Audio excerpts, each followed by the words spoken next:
यो चाहिँ मेरो सेकेन्ड भिडियो हो। यो चाहिँ काममा जाँदै गरेको बेलामा हो। अनि मैले आउँदा चाहिँ रुमनीबाट आउँदाखेरि स्पेन आउँदाखेरि पहिलो भिडियो बनाएको थिएँ। अनि यो चाहिँ मेरो सेकेन्ड भिडियो हो। म आएको लगभग यहाँनिर 8 महिना जस्तो भइसक्यो, 8-9 महिना भइसक्यो। अब म अगस्तमा आयो हो, अहिले मे हो। अनि मैले बिचमा आएदेखि नै अहिलेसम्म ग्लोबल काम गरिरहेको थिएँ।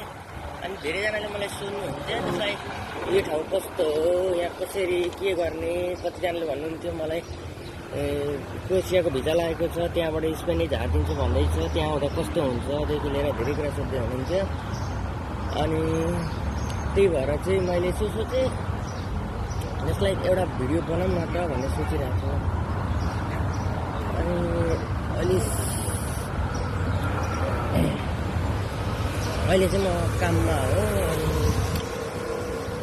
हो।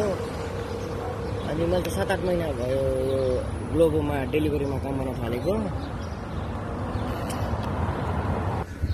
अहिले चाहिँ म बिहान एउटा अर्डर बोकेर स्याटसँगले जाँदैछु। अनि यो बाटोघाटो धेरै राम्रो हुन्छ। Turn left onto Cara del Conte d'Urgell.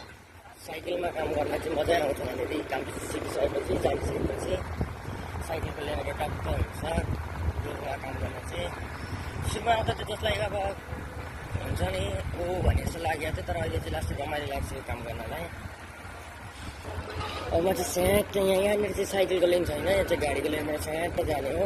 तर म अलिक तल खस्छु जस्तो लागिरहेको छ मलाई होइन। In 50 meters, turn right onto Cara de Mallorca. Turn right onto Cara de Mallorca. क्या पहिले कम्पनीमा काम गर्दा क्या हुन्थ्यो क्या, जसलाई 2 दिन छुट्टी होइन, मजाले काम गर अनि चिल हुन्थ्यो कि। अहिले पनि अब ठिक छ, 1 दिन छुट्टी बसेर आनन्दले काम गर्छ। तर सुरुमा आउँदाखेरि पाकिस्तानी बङ्गलादेशीमा काम गर्ने मान्छे त Turn right onto Avinguda de Roma, then turn left onto Cara de Calabria.